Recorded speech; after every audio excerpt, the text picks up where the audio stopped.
तेजस्वी कल भागे भागे दिल्ली क्यों गए, इस बात को लेकर अब खुलासा हो गया है।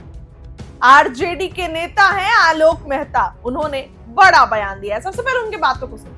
अभिभाषण एक परिपाटी है, बातें तो सरकार की की जाती है, सरकार के द्वारा तैयार अभिभाषण होता है और उसको राज्यपाल पढ़ते हैं।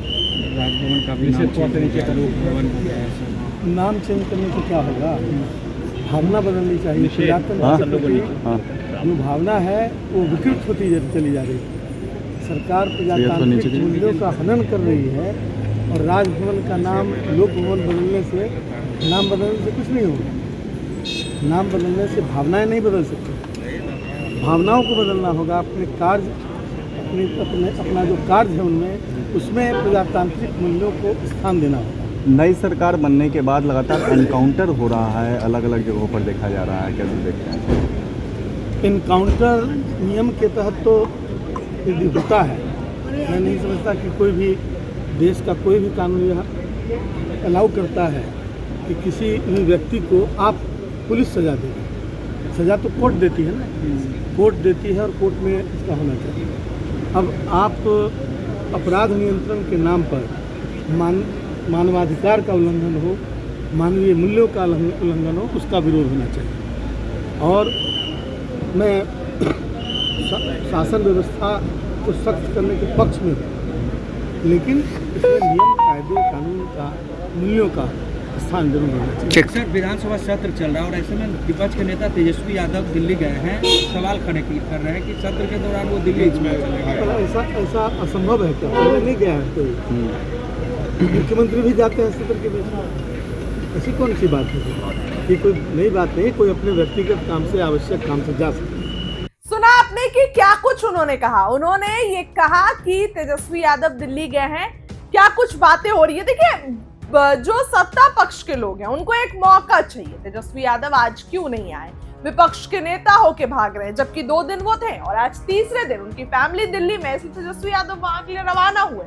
लेकिन सत्ता पक्ष के लोग लगातार इस पर सवाल उठा रहे हैं। सत्ता पक्ष के लोग ये बोल रहे हैं कि आखिर कहां है तेजस्वी यादव। ऐसे में आलोक मेहता आरजेडी के करीबी नेता हैं और कहीं ना कहीं आरजेडी की मतलब उनका जो महत्व है ज्यादा है।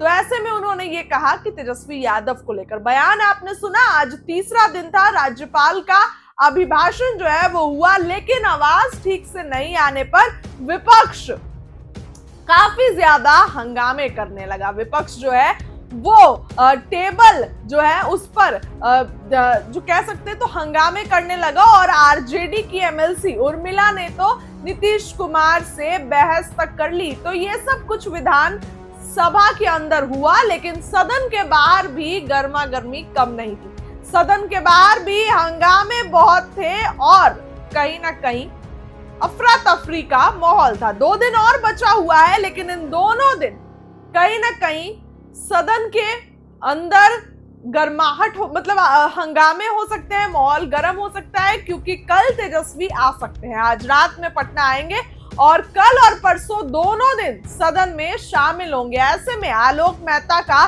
बयान आपने सुना। नीतीश कुमार भी भड़के थे जब राज्यपाल का आवाज नहीं आ रहा था और विपक्ष लगातार उसको लेकर हंगामे किए जा रहा था।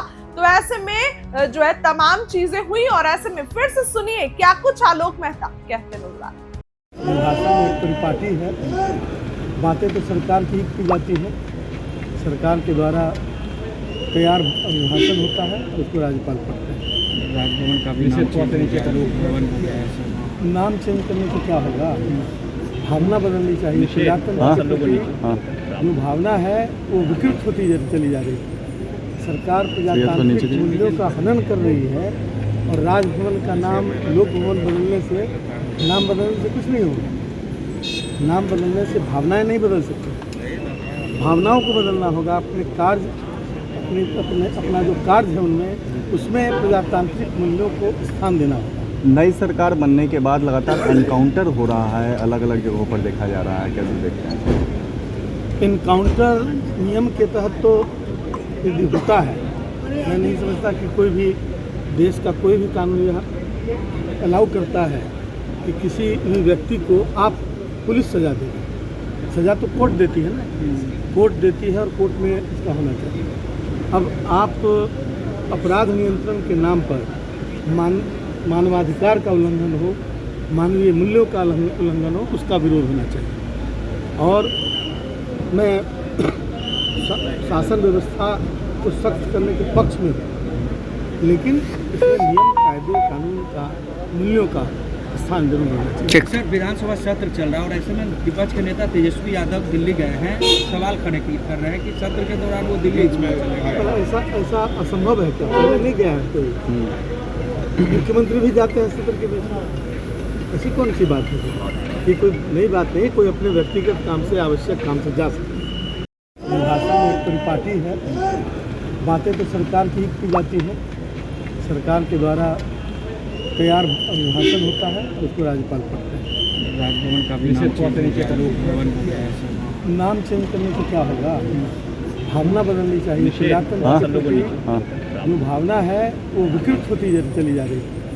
सरकार प्रजातांत्रिक मूल्यों का हनन कर रही है और राजभवन का नाम लोक भवन बदलने से, नाम बदलने से कुछ नहीं होगा। नाम बदलने से भावनाएं नहीं बदल सकती, भावनाओं को बदलना होगा। अपने कार्य, अपना जो कार्य है उनमें, उसमें प्रजातांत्रिक मूल्यों को स्थान देना होगा।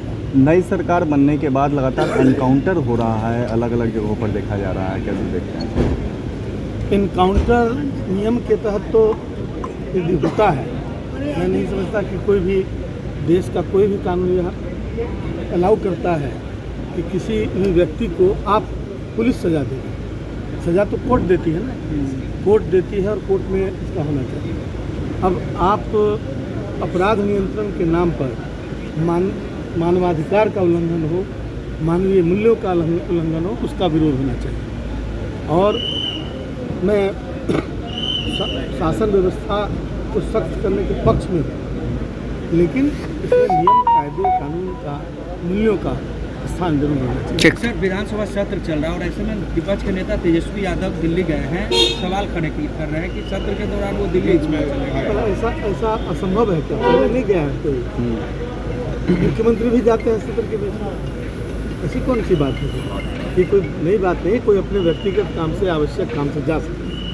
भाषा में एक परिपाटी है, बातें तो सरकार की जाती है, सरकार के द्वारा तैयार भाषण होता है, उसको राज्यपाल पढ़ते हैं। राजभवन का भी नाम चेंज करने से क्या होगा? भावना बदलनी चाहिए। जो भावना है वो विकृत होती चली जा रही है।